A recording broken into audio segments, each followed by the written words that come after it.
آج کا مضمون ہے خدا کی بادشاہی اور ملک کنعان۔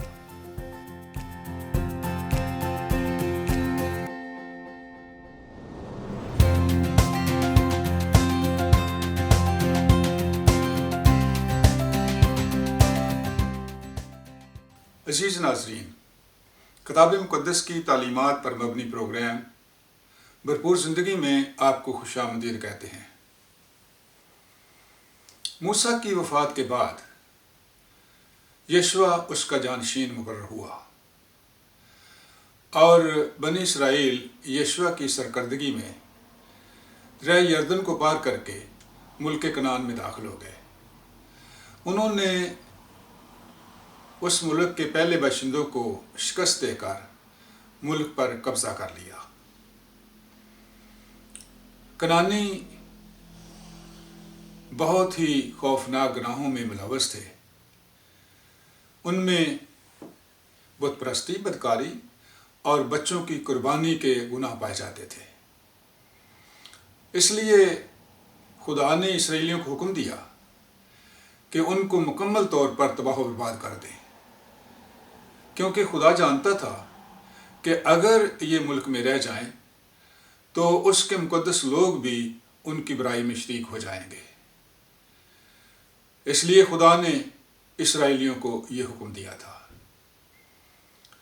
خداوند نے اس طریقے سے سارا ملک کنعان اسرائیلیوں کو دے دیا جس کی قسم ان کے باپ دادا سے کھائی تھی، اور وہ سب اچھی باتیں جو اسرائیل کے گھرانے کے حق میں کہی گئی تھیں وہ سب کی سب پوری ہوئیں، اور ان میں سے ایک بھی نہ چھوٹی۔ اب بنی اسرائیل خدا کے لوگ تھے، وہ خدا کی جگہ پر رہتے تھے، اور خدا ان پر حکمرانی کرتا تھا اور ان کو برکت دیتا تھا۔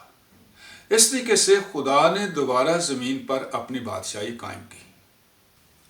یشوع کی وفات کے بعد اسرائیلی موسیٰ اور یشوع کی وارننگ بھول گئے۔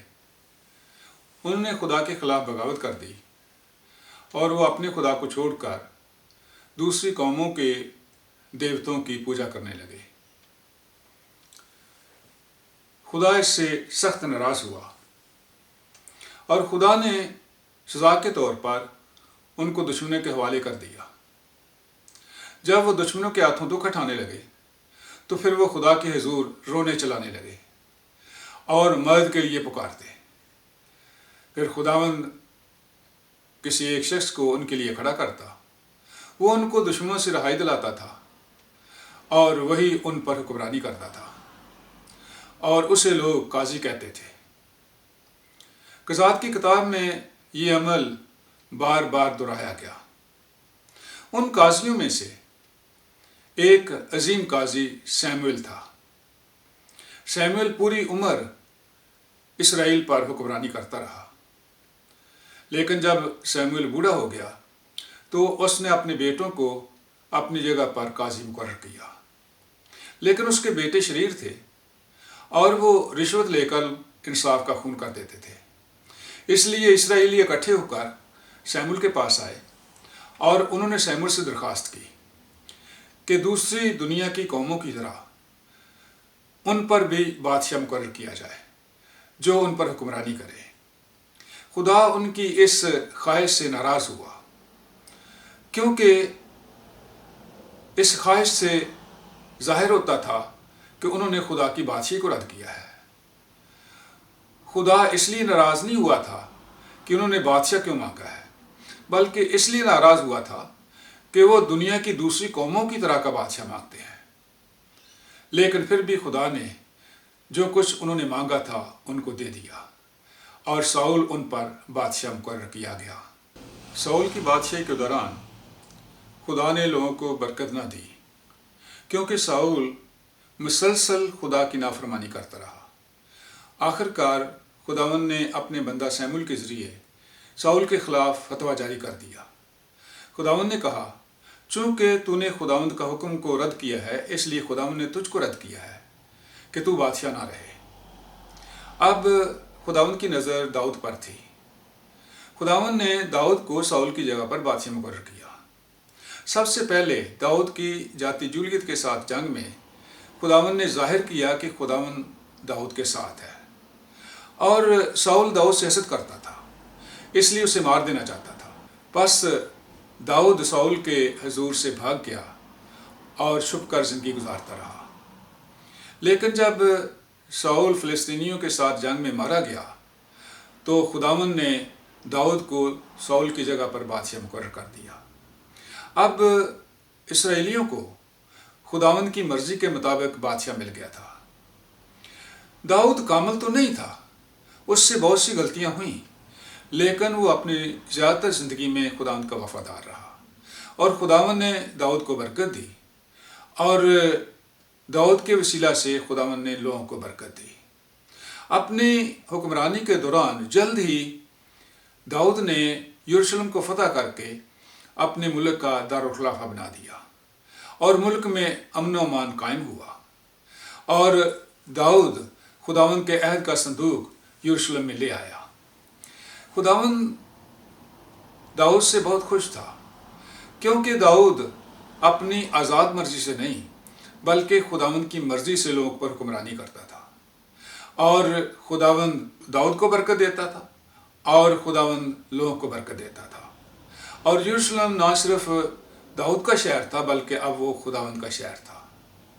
خدا نے ابراہیم کے ساتھ وعدہ کیا تھا کہ تیری نسل کے وسیلہ سے دنیا کی سب قومیں برکت پائیں گی۔